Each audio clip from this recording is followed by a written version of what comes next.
On March 14 this year, I post this poster on Facebook. This is an image of me and my daughter holding the Israeli flag. I will try to explain you about the context of why and when I post it. A few days ago, I was sitting, waiting on the line at the grocery store, and the owner and one of the clients were talking to each other, and the owner was explaining to the client that we're going to get 10,000 missiles on Israel. And the client was saying, no, it's 10,000 a day. This is the context. This is where we are now in Israel. We have this war with Iran coming for 10 years now, and we have people, afraid. It's like every year, it's the last minute that we can do something about the war with Iran. It's like, if we don't act now, it's too late forever, for 10 years now.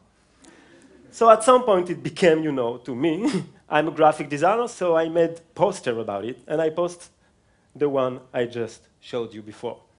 Most of the time, I made posters, I post them on Facebook. My friend like it, don't like it. Most of the time, don't like it, don't share it, don't nothing. And it's another day. So I went to sleep, and that was it for me. And later on the night, I woke up, because I always waking up in the night, and I went by the computer, and I see all these red dots, on Facebook, which I never seen before. And I was like, what's going on? So I come to the computer, and I start looking on, and suddenly I see many people talking to me, most of them I don't know, and few of them from Iran, which is, what? Because you have to understand, in Israel, we don't talk with people from Iran. We don't know people from Iran. It's like, on Facebook, you have friends only from, it's like your neighbors are your friend on Facebook. And now people from Iran are like talking to me. So I start to answering this girl, and she's telling me she saw the poster, and she asked her family to come, because they don't have a computer, she asked her family to come to see the poster, and they're all sitting in the living room crying. So I'm like, whoa.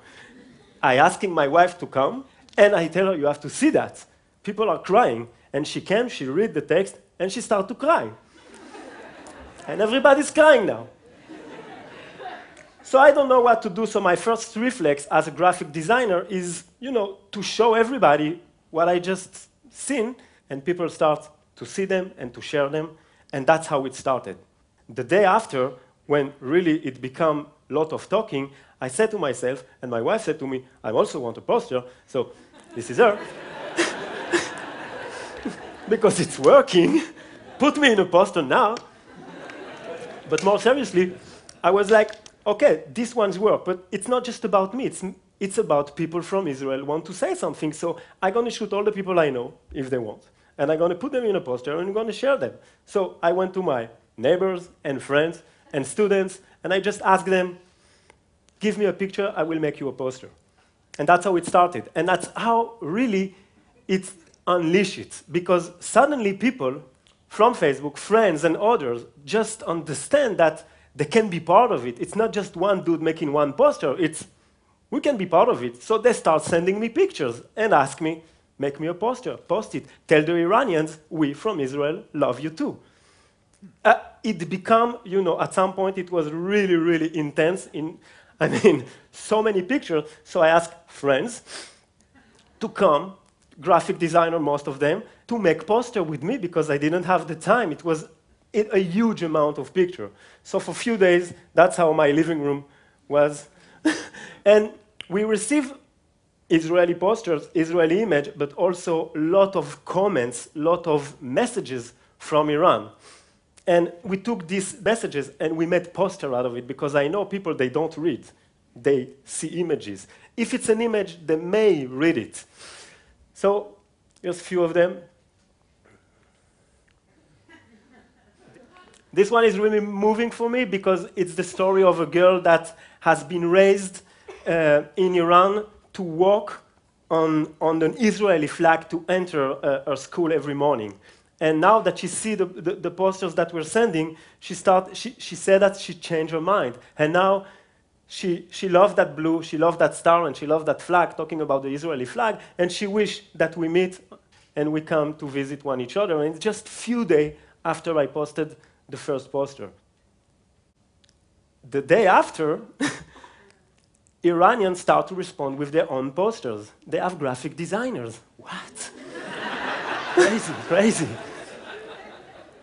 So you can see they're still shy, they don't want to show their faces, but they want to spread the message, they want to respond, they want to say the same thing. So, and now it's communication.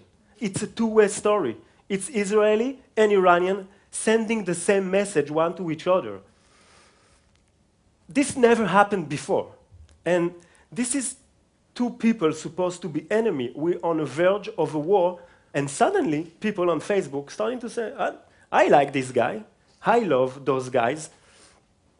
And it became really big at some point. And then it became news. Because when you seeing the Middle East, you see only the bad news. And suddenly there is something that was happening that was good news. So the guys on the news, they say, okay, let's talk about this. And they just came. And it was so much. I remember one day, Michal, she was talking with the journalist, and she was asking him, who's going to see the show? And he said, everybody. So she said, everybody in Palestine, in where? Israel?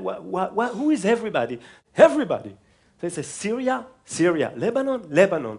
At some point, he just said, 40 million people are going to see you today. It's everybody. The Chinese. And we were just at the beginning of the story. Something crazy also happened every time a country start talking about it, like Germany, America, wherever, a page on Facebook pop up with the same logo, with the same stories. So at the beginning, we had Iran Love Israel, which is an Irani sitting in Tehran, say, okay, Israel loves Iran. I give you Iran Love Israel. You have Palestine Love Israel. You have Lebanon that just a few days ago. And this whole list of pages on Facebook dedicated to the same message, to people sending their love one to each other. The moment I really understand that something was happening, a friend of mine told me, Google the word Israel. And those were the first images on those days that pop up from Google when you were typing Israel or Iran. We really change how people sees the Middle East, because you're not in the Middle East, you're somewhere over there, and then you want to see the Middle East, so you go on Google and you say Israel, and they give you the bad stuff. And for a few days, you got those images. Today, the Israel Loves Iran page is this number, 80,000. And 2 million people last week went on the page and share, like, I don't know, comment one of the photos. So for 5 months now, that's what we're doing. Me, Michal, few of my friends that just making images. We're showing a new reality by just making images, because that's how the world perceives us. They see images of us, and they see bad images. So we're working on making good images. End of story. Look at this one. This is the Iran Love Israel page. This is not the Israel Love Iran. This is not my page. This is a guy in Tehran on the day of remembrance of the Israeli fallen soldier, putting an image of an Israeli soldier on his page. This is the enemy. What? And it's going both ways. It's like we're showing respect one to each other. And we're understanding. And you show compassion. And you become friends. And at some point, you become friend on Facebook, and you become friend in life. You can go and travel and meet people. And I was in Munich a few weeks ago. I went there to open an exposition about Iran, and I meet there with people from the page that told me, okay, you're going to be in Europe, I'm coming. I'm coming from France, from Holland, from Germany, of course, and from Israel people came. And we just met there for the first time in real life. I met with people that are supposed to be my enemies, for the first time. And we just shake hands and have a coffee and a nice discussion, and we talk about food and basketball. And that was the end of it. Remember that image from the beginning? At some point, we meet in real life, and we become friends. And it goes the other way around. Some girl that we met on Facebook, never been in Israel, born and raised in Iran, live in Germany, afraid of Israeli because of what she know about us, decide after a few months of talking on the internet with some Israeli to come in Israel. And she get on the plane and arrive at Ben Gurion and say, okay, not that a big deal. So a few weeks ago, the stress is getting higher, so we start this new campaign called Not Ready to Die in Your War. I mean, it's plus minus the same message, but we wanted really to add some aggressivity to it. And again, something amazing happened, something that we didn't have on the first wave of the campaign. Now people from Iran, the same one who were shy at the first campaign and just send, you know, their food and have their faces, now they're sending their faces and they say, okay, no problem, we're into it, we are with you. Just read where those guys are from. And for every guy from Israel, you got someone from Iran.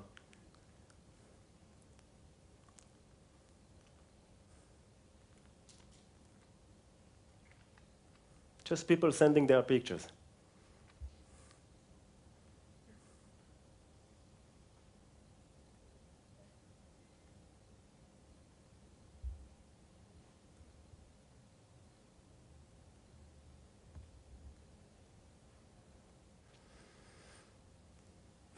Crazy, yes?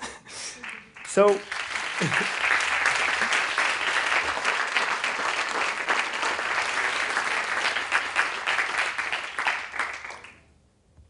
so you may ask yourself, who is this dude? My name is Ronny Edry, and I'm 41. I'm an Israeli. I'm a father of two. I'm a husband. And I'm a graphic designer. I'm teaching graphic design. And I'm not that naive, because a lot of the time I've been asked, many times I've been asked, yeah, but this is really naive, sending flowers over. You know, I mean, I was in the army. I was in the paratroopers for 3 years. And I know how it looks from the ground. I know how it can look really bad. So to me, this is the courageous thing to do, to try to reach the other side before it's too late. Because when it's going to be too late, it's going to be too late. And sometimes war is inevitable. Sometimes. But maybe doing an effort, we can avoid it. Maybe as people, because especially in Israel, we're in a democracy. We have the freedom of speech. And maybe that little thing can change something. And really, we can be our own ambassadors. We can just send a message and hope for the best. So I want to ask Michal, my wife, to come with me on the stage, just to make with you one image, because it's all about images. And maybe that image will help us change something. Just to raise that. Exactly. And I'm just going to take a picture of it. And I'm just going to post it on Facebook with kind of Israeli for peace or something. Oh my God. Don't cry. Thank you, guys.